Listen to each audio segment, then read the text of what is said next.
Bueno, senadora, pues bienvenida a este podcast. Créame que es un honor y un orgullo poderla tener por acá.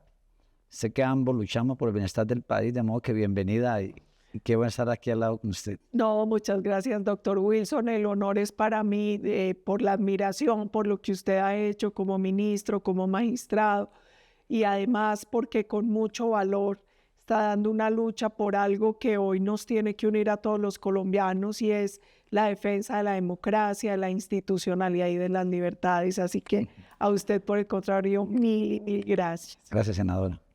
Contenta de tenerla por acá. Y hay una pregunta que yo le tengo. ¿Usted cuál considera que es el error estratégico de este gobierno con la famosa paz total? Se lo pregunto porque se han instalado, si mal no estoy, más de 33 mesas de posibles acuerdos y nada. Hay más de 120 grupos armados en Colombia y vemos cómo se están fortaleciendo cada día más y más los grupos criminales. Y usted, como una conocedora del tema, pues qué más, imagínese. Ay, doctor Wilson, muchas gracias. Yo creo que hay varios errores en el tema de paz total. El primero es que está negociando un gobierno que no tiene ni la legitimidad ni la legalidad para hacerlo. ¿Y por qué hago esa afirmación? Porque el hermano de Petro contó después de elecciones que ellos obtuvieron 1 millón de votos en las cárceles, negociando con los bandidos. Alias Iván Mordisco dijo que había apoyado a Petro. De hecho, lo que dijo fue, ahora sí le parecemos traquetos, cuando lo ayudamos en campaña no. Y el ELN también afirmó haberle ayudado. En esa medida, la primera pregunta que se hacen los colombianos es ¿en condición de qué negocia el gobierno? Cuando al parecer las estructuras criminales le ayudaron a ganar. Y tenemos otra dificultad que es hoy no existe un marco jurídico para muchas de esas mesas de negociación. Petro presentó el proyecto de ley de paz total que lamentablemente se aprobó en el Congreso, pero en el estudio de la Corte a partir de las demandas quedó claro que hoy no hay un marco de sometimiento para ciertas estructuras criminales. El otro gran problema es que para que una política de negociación funcione, uno tiene que llevar allá a las estructuras criminales, tiene que tener la presión para poder negociar y hoy no tienen ningún tipo de presión porque la política de paz humana, de seguridad humana del gobierno es como dejar pasar, dejar hacer y ningún incentivo tiene un criminal hoy cuando por un lado el gobierno ha debilitado la fuerza pública y ha cesado el ataque y la persecución a las estructuras. Eso viene acompañado además de una serie de ceses bilaterales, de nombramientos de gestores de paz y tal. Y por otro lado, no hay un combate a las rentas y eso les permite a ellos tener cada vez más recursos, más capacidad de hombres y de armas. Entonces, yo creo que hay muchos errores, la falta de legitimidad y legalidad, pero además que no hay un real incentivo para sentarse a negociar, porque el gobierno ha debilitado la fuerza pública y les ha permitido a los criminales fortalecerse. Claro, senadora, yo comparto lo que usted acaba de explicarnos frente a la paz total y es mucho la gente que a mí me busca. Usted, pues claro, se dio cuenta que a mí me nombraron gerente a nivel país de la autonomía fiscal para las regiones. Entonces me permitió como gerente este proyecto recorrer todo el país. Entonces recogimos más de 3,5 millones de firmas y mucha gente me llama de los territorios que aún sigo yendo porque cómo se ha acrecentado la delincuencia en el país. Uno se queda aterrado. Le pongo ejemplo. Un país como el nuestro que presenta tantas y tantas masacres. Estamos llegando casi a los 700,000 desplazados. ¿Cómo ha aumentado el homicidio en el país? Lo del ELN, las disidencias de las FARC. Imagínese usted que el ELN, por un grupo terrorista de estos, ha aumentado más del 7% su parte ideológica y militar. Departamentos como Arauca y el Chocó, estos momentos están tremendamente invadidos. Entonces, claro, la gente en estos momentos siente esa inseguridad y para mí, un país sin seguridad, como creo que es el punto de vista suyo también, es viable, usted lo sabe. Así es, y mire, doctor Wilson, uno de los grandes retrocesos en este gobierno es que crecieron todos los delitos de mayor impacto. Cuando uno cruza las cifras del Ministerio de Defensa y de Medicina Legal, pasamos de un poco más de 12,000 a más de 13,000 homicidios al año. Otra vez hemos tenido cifras el año pasado de más de 300 secuestros en un año, cifras que no veíamos hace una década. El tema del confinamiento, el desplazamiento forzoso, las masacres que usted mencionaba, y también llamó una cosa la atención. ¿Dónde están los de nos están matando? Hoy pareciera que todas las ONG y que todas las organizaciones que habían, que todo el tiempo presionaban por el tema de seguridad, no están. Y hay informes muy dolorosos. La Defensoría del Pueblo dice que existen más o menos 809 municipios con presencia de estructuras criminales. Eso es más del 70% del territorio. Y el último informe sobre el tema humanitario de Naciones Unidas es desolador. De hecho, ellos mismos confirman que Naciones Unidas desde mayo tuvo que salir del Cauca y no pueden prestar en este departamento ni siquiera ayuda humanitaria por amenazas de estructuras criminales. Y usted señalaba algo que es muy complejo y sobre lo que hay que llamar la atención, lo que está pasando, por ejemplo, en la zona del Catatumbo. Y es que hay como una estrategia soterrada de Petro y Maduro para entregar toda esa franja binacional al ELN. Nosotros lo vimos en su momento con lo que pasó en el Catatumbo, pero ahora hablan como de una franja económica y no sé qué, cuando en realidad lo que nosotros hemos visto es que la permisividad de los gobiernos de lado y lado ha permitido que el ELN controle esa zona. Cuando se presentaron las masacres en el Catatumbo, los helenos que estaban en Arauca subieron por Táchira y Zulia, norte de Santander, a perpetrar esos delitos. Entonces, yo creo que la situación es muy dolorosa, es muy preocupante. Y otro delito que a la gente en el día a día la agobia es la extorsión. Y eso está disparado. Pero ¿cómo explicarle, senadora, cómo explicarle a la gente que 32 departamentos que tiene Colombia, ya 19 tiene presencia del ELN? Luego la segunda es muy buena. ¿Cómo explicar a los colombianos que la única forma, digamos, de combatir la delincuencia con nuestra fuerza pública y este presidente, Petro, tiene no más de 600 nombramientos? O sea, ¿usted qué le responde al país frente a eso? Es una vergüenza para mí. ¿Usted qué pensará? Sí, yo creo que parte de la estrategia del gobierno ha sido el debilitamiento de la fuerza pública y eso se ve en la reducción de número de hombres, en la reducción del presupuesto, hoy no hay capacidad operativa. Es decir, tenemos una fuerza pública con material obsoleto. Tenemos una fuerza pública que muchas veces no tiene ni gasolina, ni motos, ni vehículos. Y un tema que es bien complejo, y es que Petro todo el tiempo está tensando las relaciones con países que son claves en la cooperación en temas de seguridad y defensa, como Estados Unidos e Israel. Petro decidió romper relaciones con Israel. Gran parte de la capacidad nuestra en materia de seguridad y defensa viene de ese país. Las licencias que tiene Indomil para producir las pistolas y los fusiles Galil, Córdoba, Jericó son de Israel. Las comunicaciones del ejército dependen de Israel.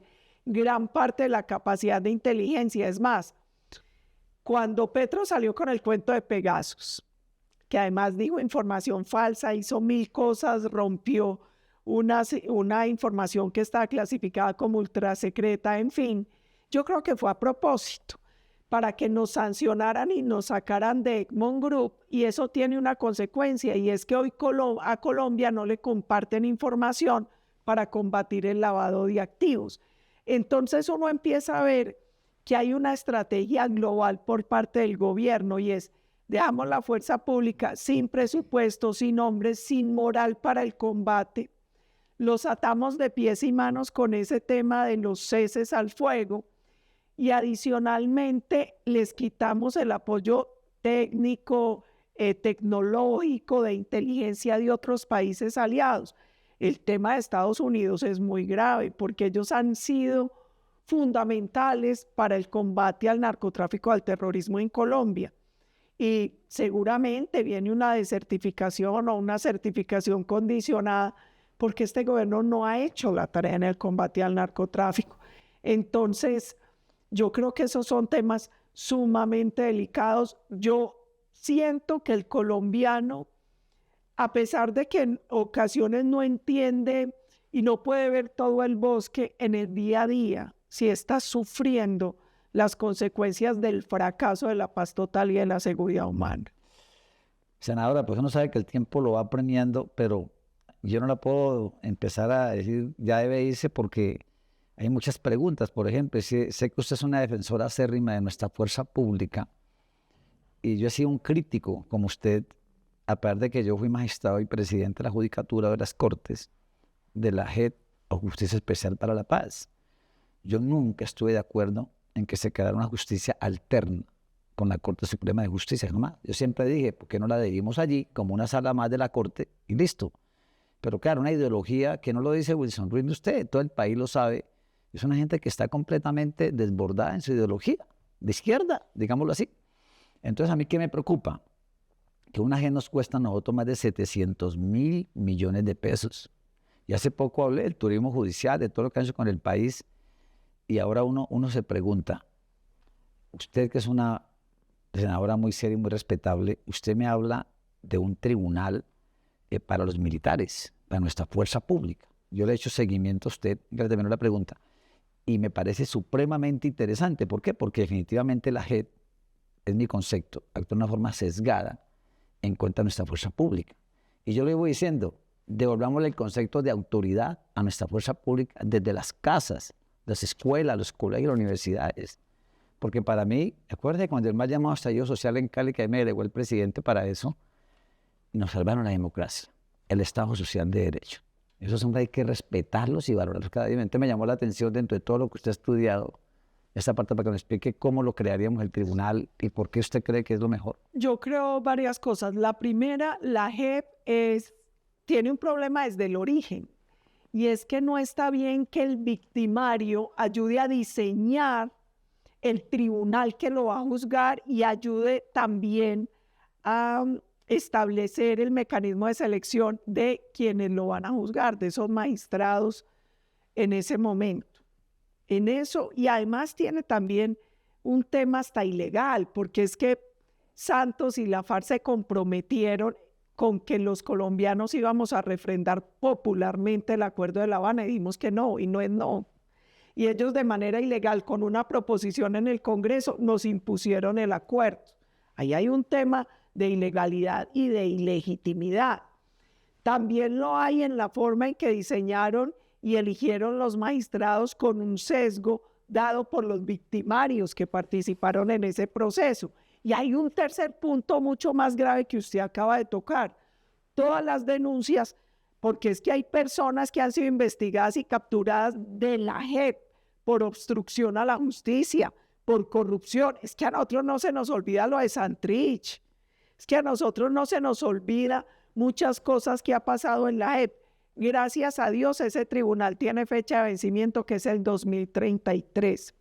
Pero además yo creo que los gobiernos tenemos que tener la firmeza y el coraje para denunciar y monitorear lo que hace o no hace la JEP, porque las víctimas de la FARC han denunciado cómo son manipuladas y cómo hay un tratamiento frente a las víctimas de la FARC y otro frente a las víctimas de las fuerzas militares y de policía. Y el sesgo contra las fuerzas militares y de policía es demasiado evidente. Yo he dicho algo, lamentablemente en Colombia, algunos por acción, otros por omisión, hemos permitido el debilitamiento del fuero penal militar.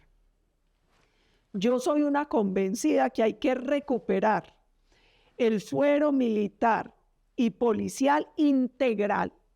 Y eso tiene que ver con una cosa muy simple. Yo soy muy montañera y como yo no soy abogada, pues me doy licencia para decir... Tranquila, que yo soy provinciano, senadora, tranquila. Entonces, doctor Wilson, por ejemplo, si usted ve el organismo de un ser humano y de un animal, son muy parecidos. De hecho, ya hay trasplantes de órganos de animales a seres humanos. Pero si usted se enferma, yo estoy segura que va a un médico y no a un veterinario. Claro. Y lo mismo siento que pasa con la justicia. ¿Por qué tiene que haber un fuero y una justicia especial para los soldados y policías? Porque un juez ordinario no sabe de reglas de enfrentamiento, nunca ha estado en un campo de batalla, no sabe lo que pasa cuando usted tiene un fusil lleva 2 o 3 días bajo el agua, siendo, por ejemplo, un hombre de estos lobo de la policía o cualquiera de estas fuerzas especiales, lo que implica la tensión, estar ahí, los teatros de operaciones, eso no lo conoce una persona de la justicia ordinaria. Entonces yo he dicho, así como uno no va a un veterinario, así el organismo me parezca mucho al de un animal, pues el soldado del policía no tendría por qué ir a un juez que no tiene la experticia para casos específicos. Nosotros hemos sido claros. Obviamente esto cobija actividades que tienen que ver con el servicio. Lo que se haga por fuera del servicio tiene que ir a justicia ordinaria. Pero lo que ha venido pasando es que se ha debilitado de tal manera que todo va a justicia ordinaria. Y eso yo creo que debilita la capacidad operativa y la necesaria seguridad jurídica, que no es ni impunidad ni alcahuetería, pero es un mínimo de justicia y de reglas claras que debería tener un soldado o un policía. Yo creo que así como es aforado el presidente y son aforados los congresistas, pues debe tener un fuero especial el soldado o el policía por la actividad que desempeña, que es una actividad totalmente compleja. Yo tuve la fortuna de estar en la reserva del ejército, y cuando uno puede convivir muy de cerca con los soldados y policías, cuando uno hace estos simulacros que nada que ver con lo rudo y lo complejo que es el teatro de operaciones real, uno empieza a entender un poco la magnitud y la necesidad de esa justicia especializada para la fuerza pública. Mire, senadora, yo le escucho a usted, yo que tuve esa dignidad de ser procurador ante una corte y magistrado y todo, esa parte operacional, infortunadamente la viven de distintas formas. Es decir, métase a la selva, vaya a ver cómo le va cuando esa gente se camufla, está diciendo con el mismo verde de la naturaleza y todo. Pero ¿sabe una cosa? Voy a contar una anécdota para que usted se ponga un poco contenta. Un 24 de diciembre, como era mi costumbre, me fui para el Chocó, siendo ministro. Entonces hicimos un sancocho allá con los muchachos, militares y policías. Y listo, le llevé una chetica con todo mi equipo. Y listo, al rato me fui a montar a la lancha cuando vi que un teniente del ejército me llamaba. Y obviamente, para un momentico, me devolví. Ministro, ¿sabe qué es lo que más le agradezco a usted? Me dijo, no lancheta, me dijo, que usted ha tomado la molestia de compartir con nosotros un 24 de diciembre, estar con su familia, que sepa todo lo que hagamos y lo vamos guiando por el país. Se me aguaron los ojos, senador. Sí. Porque yo quiero mucho yo no soy, con todo respeto, ni reservista, nada de eso, pero yo sé lo que es la fuerza pública en nuestro país, que todos los días los defienden de las atrocidades, a veces de tanto que quieren invadir, y todo ese cuento pues del grupo de margen de la ley. Y me dolió mucho también ver los generales Cabrales. O sea, yo creo que eso fue una infamia por la retoma del Palacio de Justicia. Ahí hay varias cosas, y es que de hecho aquí hay que empezar a llamar las cosas por su nombre. Yo creo que nosotros nos dejamos llenar de una falsa retórica. Aquí hubo una toma terrorista del Palacio de Justicia. La fuerza pública entró a hacer lo que tenía que hacer, y es garantizar el control de esa corte, donde los únicos responsables son los guerrilleros del M-19. Ellos fueron los que entraron de manera ilegal, ellos fueron los que masacraron a los magistrados. Los soldados y policías solo cumplieron su misión.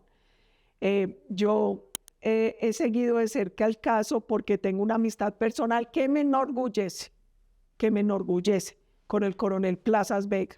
Yo sé lo que él ha sufrido, su esposa Tania, sus hijos. Yo sé lo que implicó estar privado de la libertad, que no lo dejaran ir ni siquiera al entierro de su padre.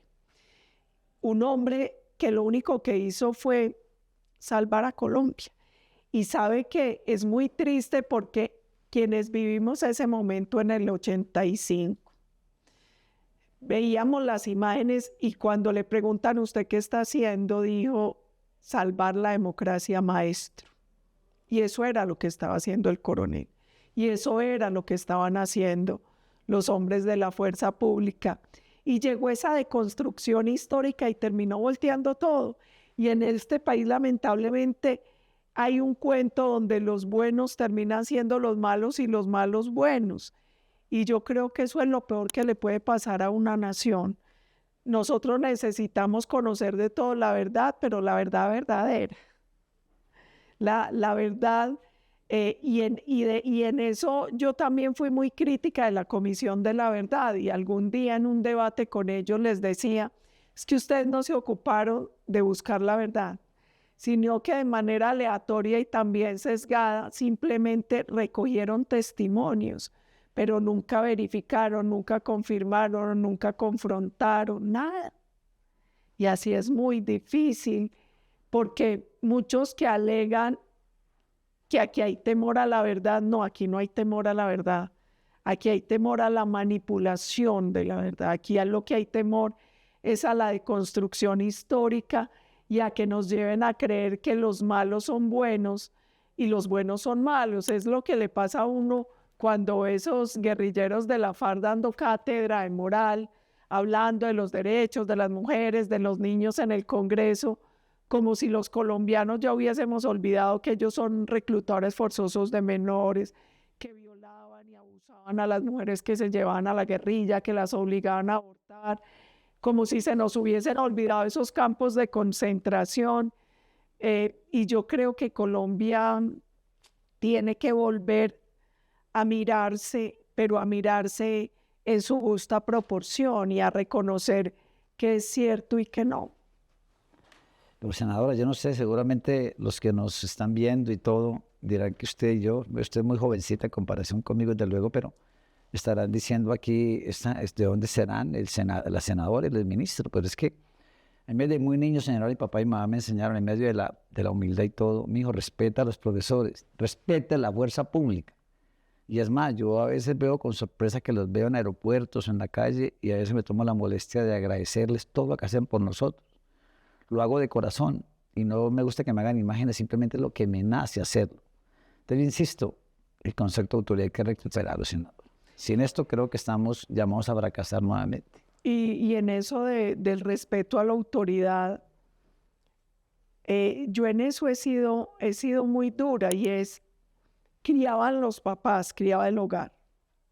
De repente muchos papás tuvieron que salir a trabajar y esperaban que a los hijos los criara la escuela, pero cuando el profesor les reprendía al niño ya no les gustaba.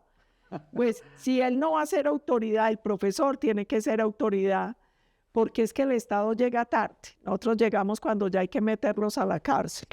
Entonces, yo creo que a los niños en el hogar, en la escuela, nosotros mismos como comunidad deberíamos enseñarles el debido respeto a la autoridad. Mire, a uno le enseñaban en su casa, yo vengo de una familia normal, campesina, gente trabajadora, y a uno, yo me acuerdo que la mamá con una sola mirada le dejaba claro que tenía que guardar silencio, que se tenía que sentar, y lo peor era cuando venía la frase, en la casa arreglamos. Porque uno ya sabía que venía la cantaleta, mejor dicho, lo que corría pierna arriba. Pero era autoridad con cariño, era autoridad con respeto, era autoridad que se ganaba. Y en eso a mí me parece que hay que incluso replantear. A uno le dicen, es que los papás tienen que ser amigos. Sí, amigo, pero autoridad. Uno amigos tiene mucho en la calle.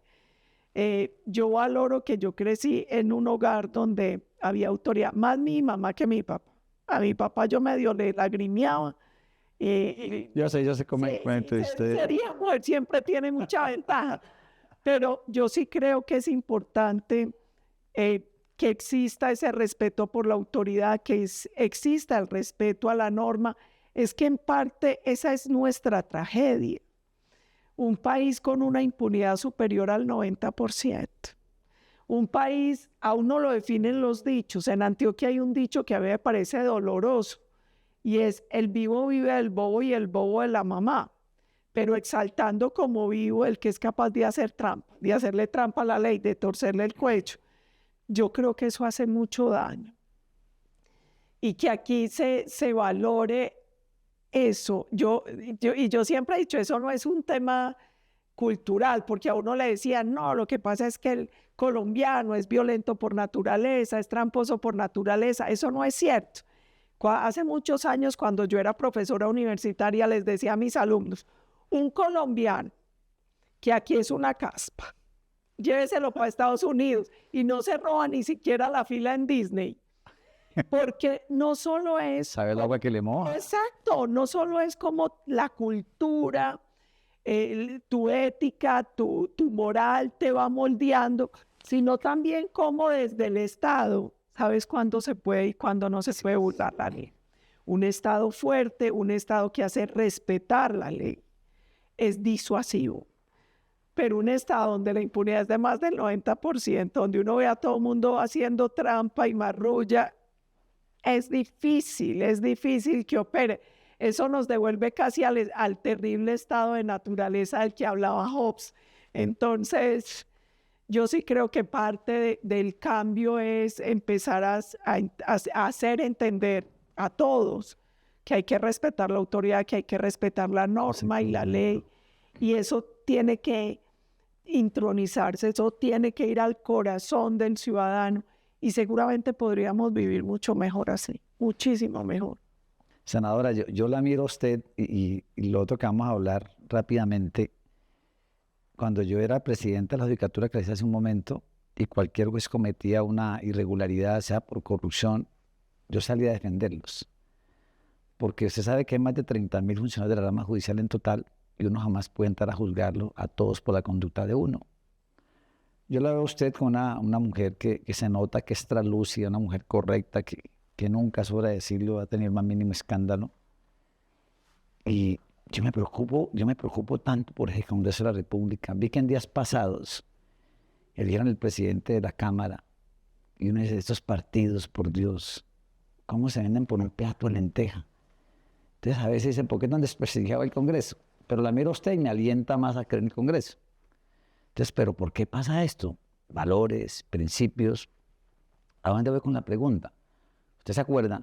En el año 91 teníamos 199 congresistas entre Cámara y Senado. Ahora con preocupación veo sumando las curvas de 16 de las víctimas, las 10 de la FARC. Tenemos 296 congresistas. Usted me corrige, usted es la que sabe. Un presupuesto de más de 1.1 billones de pesos. Yo he sido, por eso comparto muchas ideas con usted. Yo incluso llegué a proponer alguna vez que el Congreso pueda funcionar tranquilamente, 50 y 50 o 60 y 60, senadora. Corte la cabeza que se la corte, escúchame que sea tan gráfico. ¿Cuánto nos ahorraríamos al Estado? Eso me parece, me llamó la atención porque sé que usted ha sido una mujer que ha luchado para reducir ese Congreso, obviamente con un poquito más de congresistas. También me consta todo lo que usted ha hecho para tratar de depurar, digamos, un Congreso de la República. Hasta usted por ahí la escuché, hasta el congelamiento de los salarios de ellos. Pero veo que su voz no ha tenido eco. Usted, es que yo creo que ahí predomina otros intereses. ¿Usted cuál es su opinión, senadora? Bueno, hago una pequeña interrupción para que nos sigan en el podcast desde el otro lado. Démosle por favor like y síganos en todas mis redes. Sí, yo creo que lamentablemente el Congreso en eso ha sido mediocre. Y yo siento que valdría la pena abrir un debate público sobre una reforma estructural del Congreso. Hay muchas cosas que se tendrían que reformar. En algún momento, incluso con el presidente Uribe, dijimos, abramos el debate sobre un Congreso unicameral. Son debates que hay que dar. Y si sigue siendo bicameral, que no sea tan grande, porque es que la representatividad no la da la cantidad, sino la calidad en la representación. Y yo creo que hay varias cosas para solucionar. Primera, tráigame su libreta y para ser congresista hay nacionalidad. O sea, el único trabajo que usted puede hacer en Colombia, si no es ni siquiera bachiller, es alcalde, gobernador, presidente o congresista. Increíble. ¡Qué paradoja! En un país donde cada vez se es más exigente en el tema de educación y donde cada vez el ciudadano está más cualificado. Entonces, primera paradoja, que el único requisito sea hay nacionalidad. Segunda paradoja, que la distribución de las comisiones sea premio o castigo. ¿Dónde les va mejor o peor con la marrulla? Entonces, afortunadamente para mí, Yo llevo 3 periodos en el Congreso, siempre en la comisión segunda, que es la de castigo. Esa es la que no quiere nadie, porque ahí no hay marrulla nada. Esa es la Comisión de Seguridad, Defensa, Comercio y Relaciones Internacionales. Terrible, porque debería ser usted que sabe, dónde tiene experiencia, y vaya a esa comisión. Vaya a esa comisión. Uno en el Congreso tiene una dificultad, y lo hemos dicho, eso es un océano de conocimiento con 1 centímetro de profundidad. Legislamos de todo y no sabemos de nada. Otro problema, usted tiene unas unidades de trabajo legislativo. Se supone que sus carencias las ayuda a suplir esa unidad. Y uno ve que muchas veces esa unidad es para pagar otro tipo de cosas y otro tipo de favores. Y no es para lo que debe ser, que es la unidad de apoyo, para suplir las deficiencias que uno tiene académicas, en comunicación. Yo tengo unas UTLs que no me merezco, que no vayan a oír porque se pinchan, pero los abogados impecables, los comunicadores impecables, la manera en que estudian, me ayudan con cifras económicas, me ayudan con todo. Es para eso, allá la usan para otra cosa. Y la falla más grande es un Congreso tan grande, donde se perdió el tema de partidos y bancadas. Entonces, desde hace varios gobiernos, el Congreso viene funcionando en una operación de negociación 1 a 1 y terminan fragmentando los partidos. Entonces, en este caso, por ejemplo, nosotros vimos el Partido Conservador, el Liberal, Cambio Radical, unos votando por Petro y unos contra Petro. Unos le hacían quórum y otros se salían. ¿Y dónde está la bancada y dónde está la disciplina? Y eso genera una dificultad, el control político. Porque antes usted se entendía con el presidente y el vocero del partido y se respetaban las decisiones de partido. Hoy no. Hoy no. Entonces, al ciudadano que le toca ese Congreso bien grande, hacer el control 1 a 1. Yo ahí también quiero reconocer esfuerzos que se han hecho. Por ejemplo, a través de Congreso Visible, el Instituto de Ciencia Política Hernán Echavarría Olózoga sacó un índice que a mí me encanta, que es el índice de compromiso con la libertad de empresa. Para saber qué congresista le gusta, pues defiende la libertad o no. A mí eso me parece fundamental. Pero yo sí creo que necesitamos un Congreso más chiquito, porque no necesariamente más gente, más representatividad, que tenga que rendir más cuentas a la opinión pública. Y también ahí le hago un jalón de orejas a los ciudadanos, porque a mí me ha pasado que uno va a los foros, bueno, aquí ¿cuántos han votado para con eso? ¿Cuántos se acuerdan por quién votaron la última vez? Cae ninguno. ¿Usted cómo controla a su senador y a su representante cuando ni se acuerda por quién votó? Sí.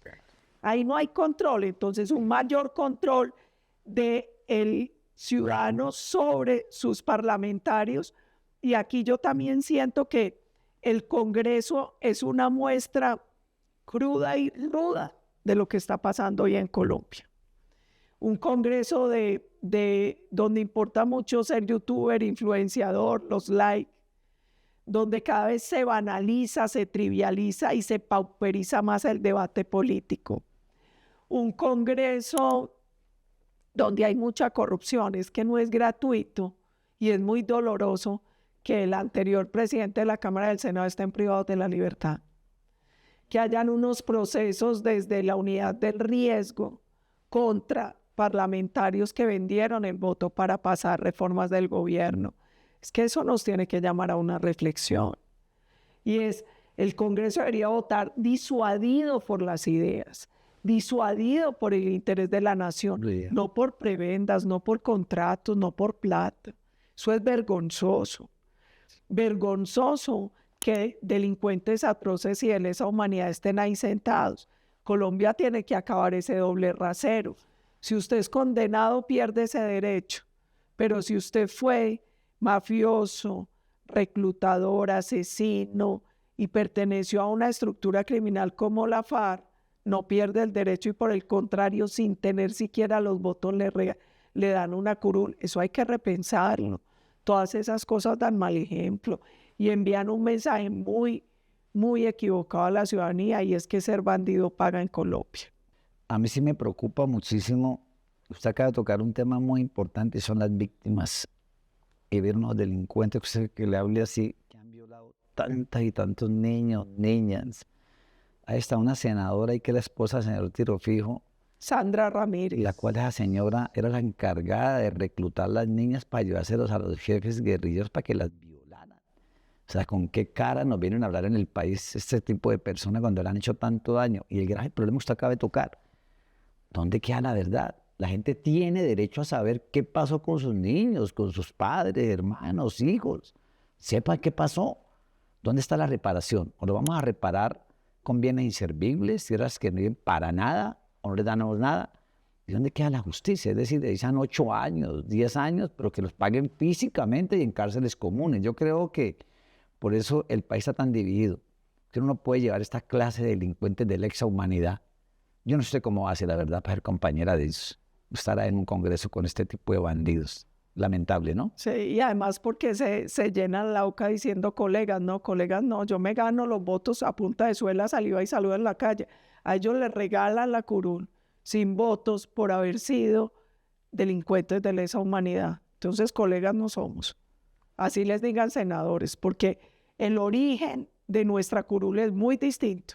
Y ellos no son legítimos y su curul puede que sea legal, pero es inmoral. Y ahí yo creo que también hay un tema muy importante, y es: Colombia no puede seguir revictimizando a las víctimas.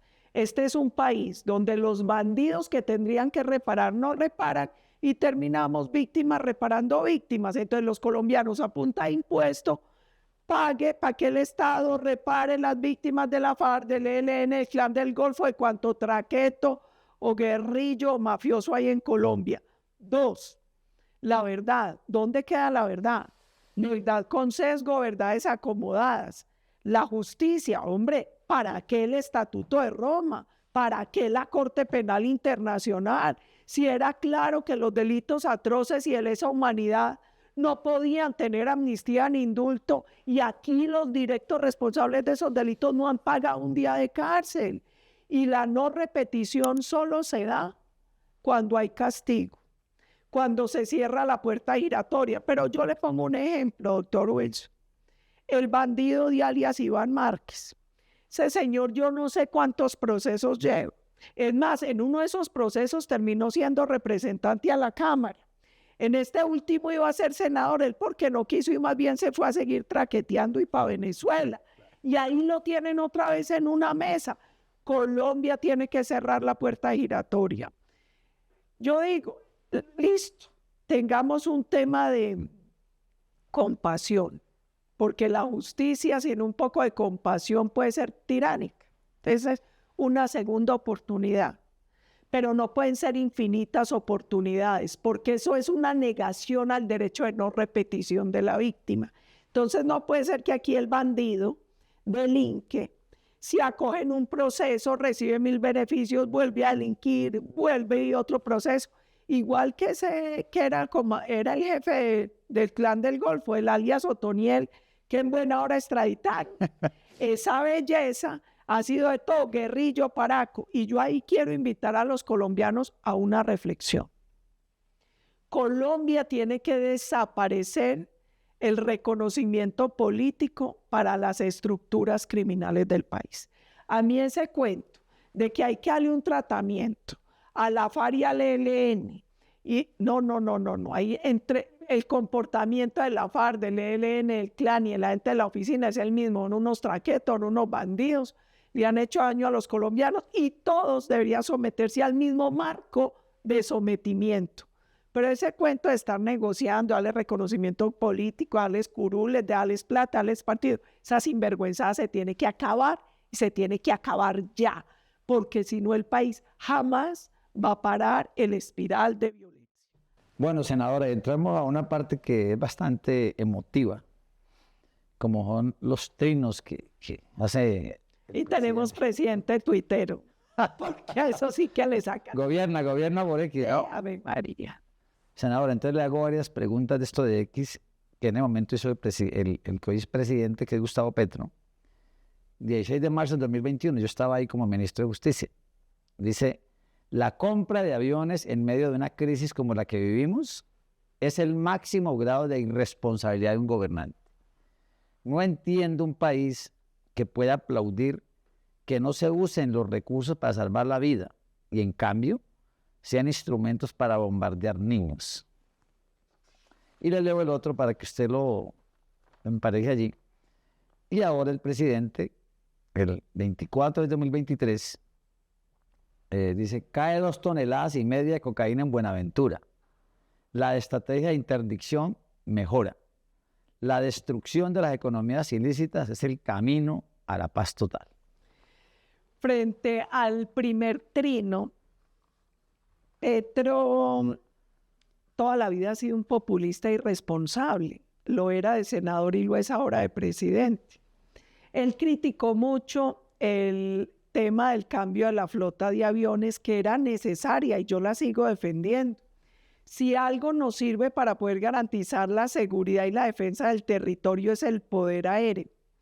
Lamentablemente, después de un larguísimo proceso que había empezado en el gobierno Santos, se había decidido la compra.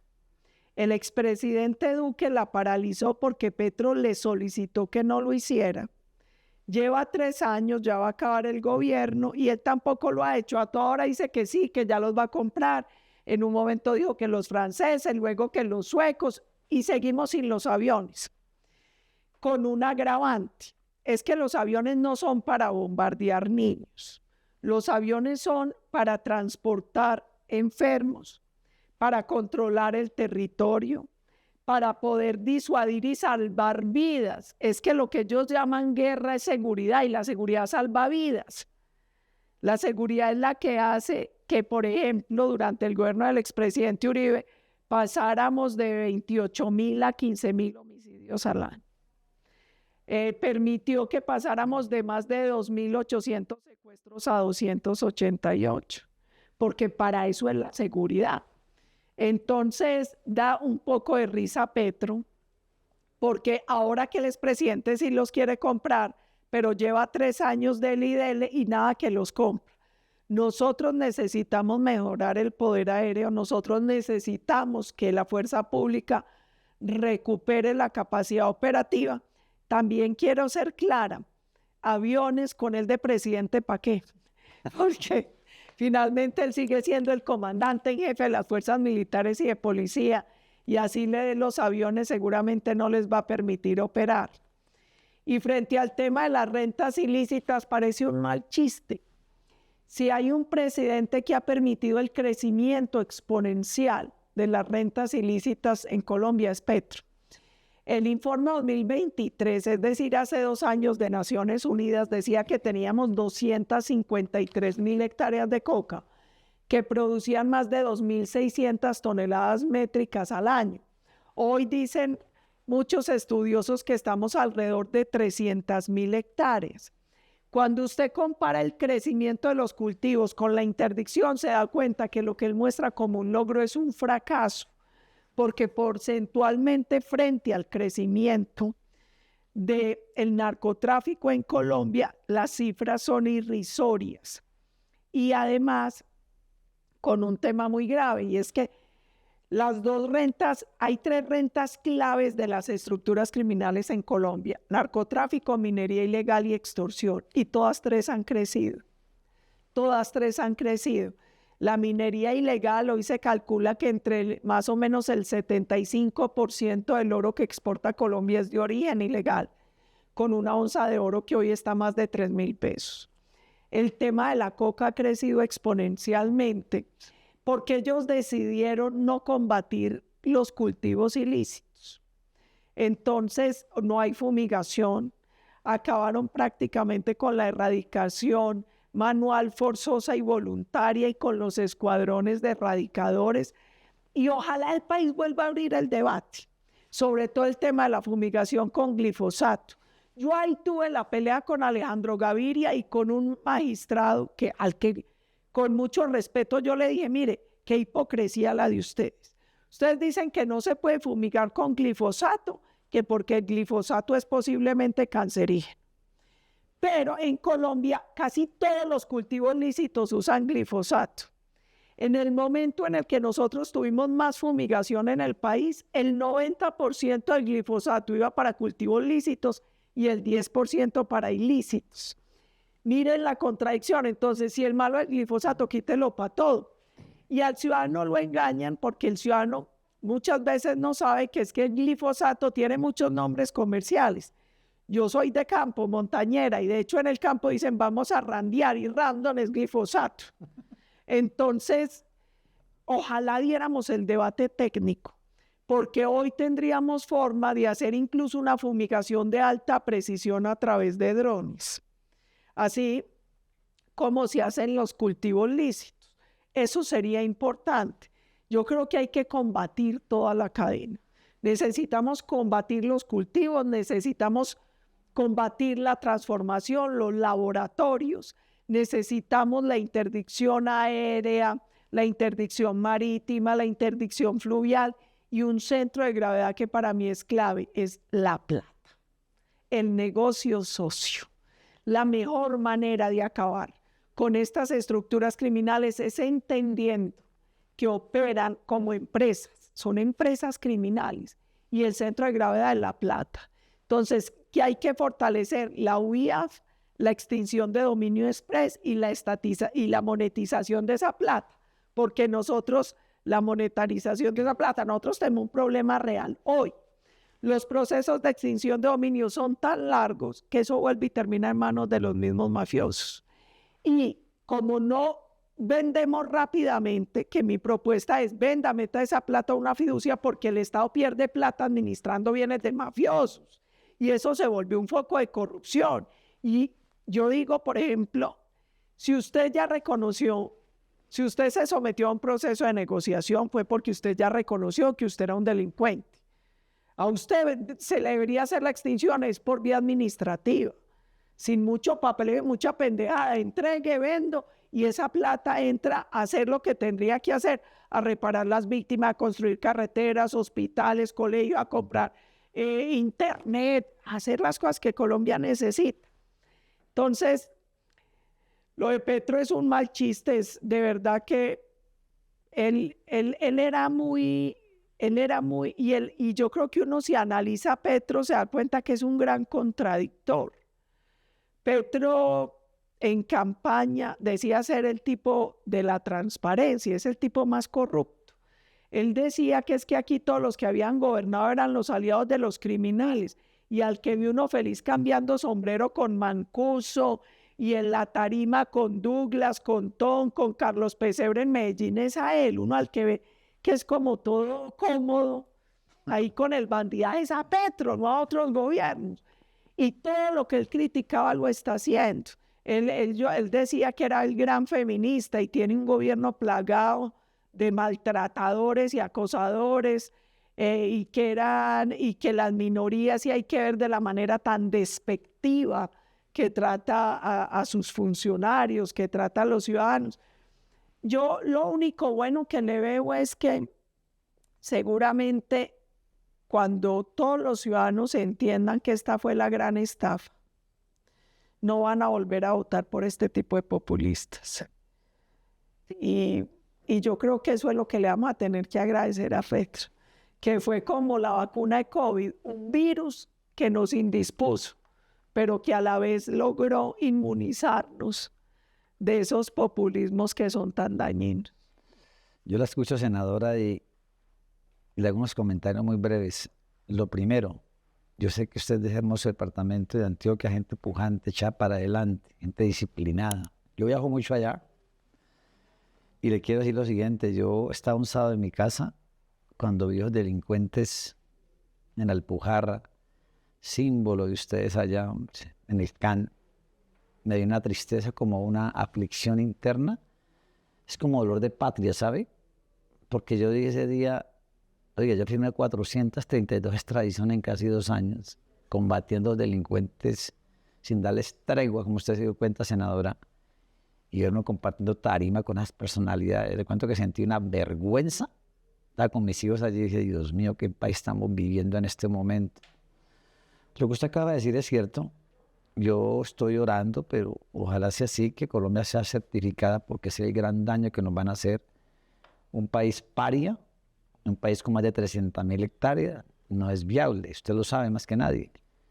Nosotros conseguimos $500 millones para la justicia digital. Acuérdese, en Barranquilla, para el BID, con el BID. ¿Usted cree que nos va a prestar un peso, senador? El Banco Mundial, mejor dicho, nos va a huir. Entonces, me parece muy grave lo que está pasando en el país en tema de narcotráfico. Yo siempre digo una cosa, a los delincuentes hay que someterlos. Y luego si hablemos de paz. Que el delincuente usted le da esto de ventaja y créame que toman toda la mano, luego todo el cuerpo, es lo que les da la gana, que es lo que está pasando en el país. Pues senadora, de verdad que estoy tan contento de tenerla aquí. Yo creo que le hemos sacado mucha información, que era el propósito, pero que quedamos en deuda porque usted sabe demasiado. No, y doctor Wilson, usted tiene razón en algo. Para el bandido, la generosidad es debilidad. Y el Estado tiene que ser capaz de imponer la justicia, de imponer el orden. Es que finalmente ese es el pacto, el contrato social. Cuando los ciudadanos formamos el Estado, necesitamos que cumpla dos funciones, la justicia y la seguridad. Ya. Lo otro lo pueden hacer privados. Pero esas son las garantías que tiene que dar el Estado. Esa es su misionalidad. En eso se basa el contrato. Y yo creo que hay que volver a eso. Y hoy tenemos un Estado que se quiere meter en todo menos en lo que le toca.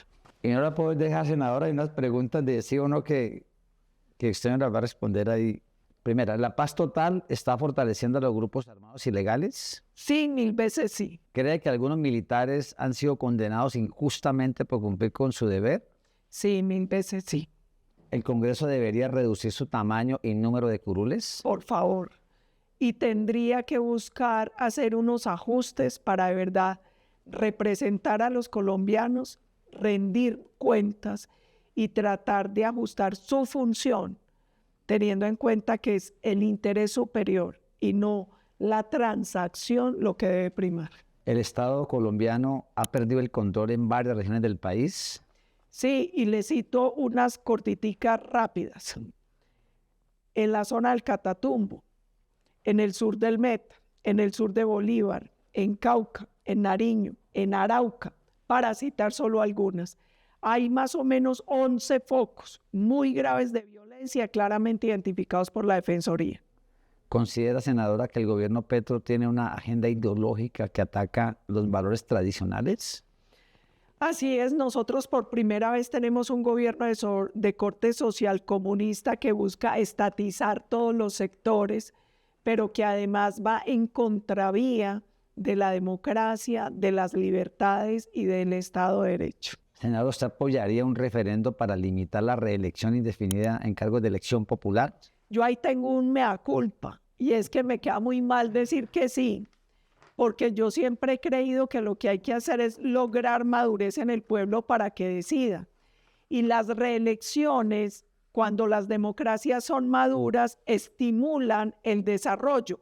París tuvo por un tiempo un alcalde de 30 años, y uno empieza a ver que, por ejemplo, lo que ha pasado en Barranquilla, la continuidad de un proyecto político permitió la transformación de Barranquilla. Entonces yo creo que el problema no es si hay o no hay reelección. Yo creo que el problema más allá es de si hay o no hay madurez política, transparencia, porque si eso existiera, si hay pesos y contrapesos, transparencia y madurez en el ciudadano para elegir, yo no veo ningún problema en que hayan reelecciones indefinidas. Para mí el problema es cuando hay corrupción, cuando se manipula al ciudadano y cuando el ciudadano vota con el estómago manipulado, que ahí es donde se empieza a pervertir la democracia. Senadora, créame que me da un gusto haberla tenido acá con nosotros y de verdad, gracias por todo lo que hace por el país, su valentía, su formación, todo. Y la imagen que siempre tiene de usted definitivamente me la acaba de gratificar. Gracias por el país y por todo lo que hace. No, muchas gracias a usted, doctor Wilson, por su trayectoria, por su compromiso con la justicia, que yo creo que es un pilar que nos pueda ayudar a sacar este país adelante. Muchas, muchas gracias y que Dios lo bendiga mucho a usted y que bendiga también a Colombia. Ahora necesitamos mucha ayuda de arriba. Gracias, senadora.